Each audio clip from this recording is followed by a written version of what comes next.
Good afternoon. I just looked at the clock and realised it is the afternoon, but it's always a bit of a short straw speaking late at a conference when everybody who's spoken before you has kind of taken all your points. But I'm going to come at it more from a farmer view now, so I'm really out of place wearing a jacket and smart shoes. I'm normally wearing a boiler suit and redbacks and as you know, working practically on the farm. So just going to give a bit of introduction just about me. I'm aware this isn't a criticism that everyone who's spoken so far hasn't given you any background about themselves, and I think it's important, particularly as a farming partnership farmer.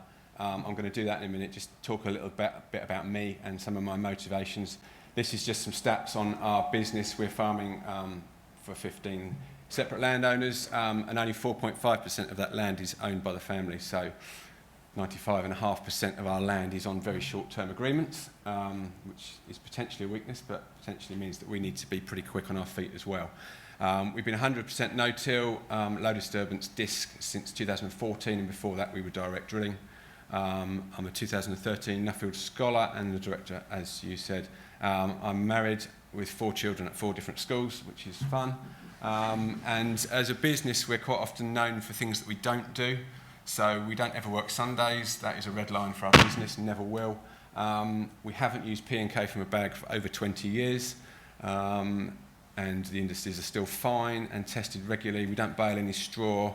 We don't currently have any business borrowings or overdraft facility on the business at all. And we haven't used insecticides for about 5 or 6 years. We don't also treat any seed, home saved, clean only, and that all works fine. So this is just some of the things I'm going to talk through over the next few minutes. And this is a picture that my youngest son drew a few weeks ago at school about soil, but it kind of sums up my simplistic view of what we do, actually. It's all about the soil. It's all about what's not only above ground but below ground, the importance of worms. He's a footballer, so he said, if we can't have good grass, Dad, we can't play football. So it was quite an important thing just to see the simplicity of an 8-year-old and what he came home with. So I'm going to talk about soil health. For me, that underpins everything we do, how healthy our soil is.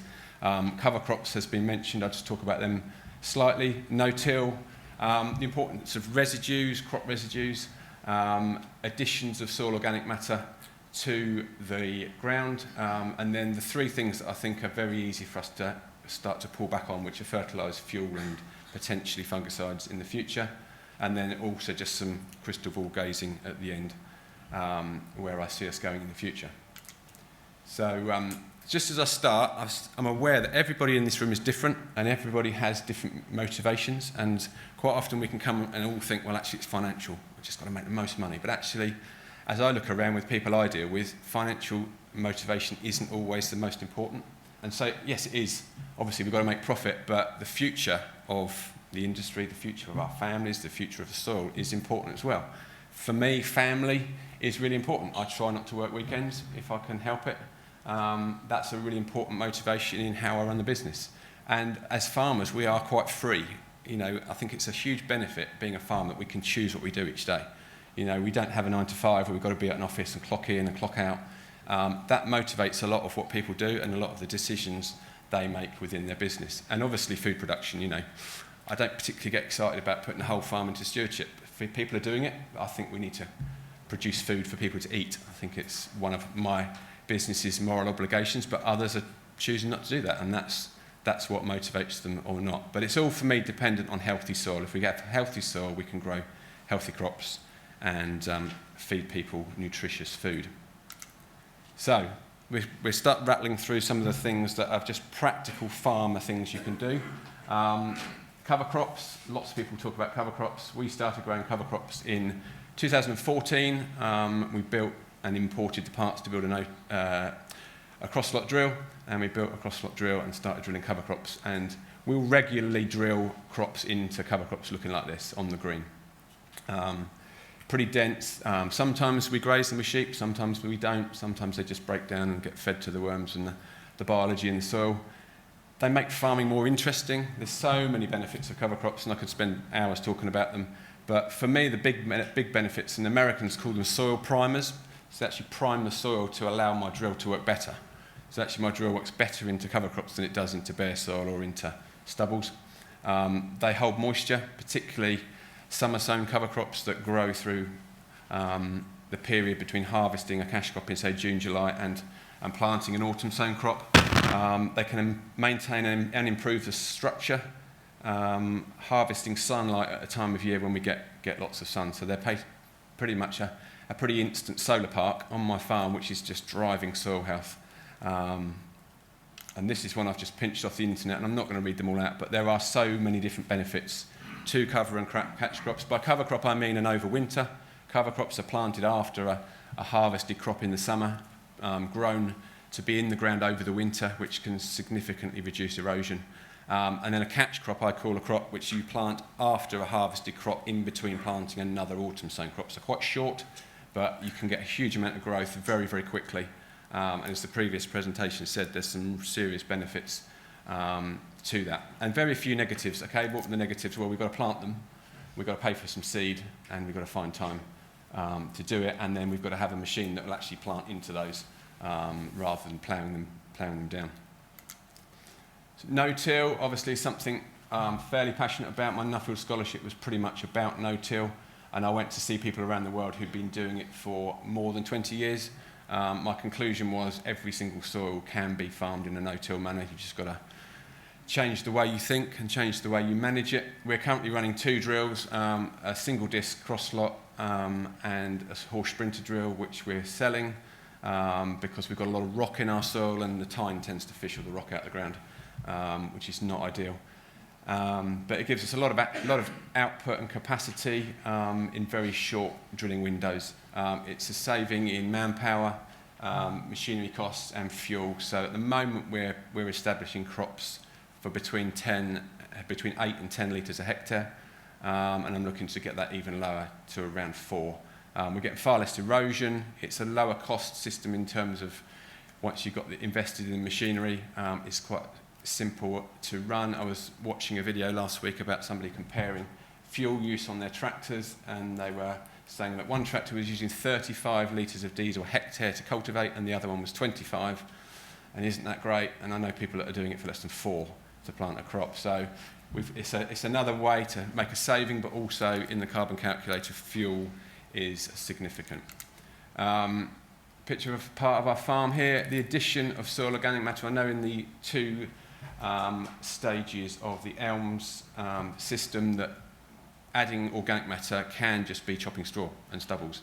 And so one of the simple ways that most of us can do it is retaining our stubbles and chopping straw. We cut quite high where we can, so we're putting less straw through the combine, which means the combine's quicker. We're not shaving everything down right to the ground, and then we can just drill direct into that. Another way is obviously adding organic matter. Here we've got a picture of us collecting raspberry and strawberry waste. We've got 2 big soft fruit growers next to us at home. This is free for us if we collect it, and it's the raspberry pot and cane that they take out, and one of those normally does 1 or 2 seasons, and they rip it all out, put it through a shredder, and we get that, which is a good source of organic matter. We just have to collect it and lump it and then spread it. But there's all sorts of different things you can get. We've got some digestate going on winter barley this week, which again is a good source, but not quite the same as some of the others. But again, it feeds the worms and soil biology. It's retaining and holding moisture, which is increasingly important, just to prolong the growing season, particularly for wheats. We have Medway Valley, and it's like a hairdryer going down through there in June and July, and soils can dry up really, really quick. So if we can hold on to that moisture just for a few more days, it can make the difference to quite a lot on yield. And it also makes the soil workability of the soil once we get organic matter in and we don't cultivate.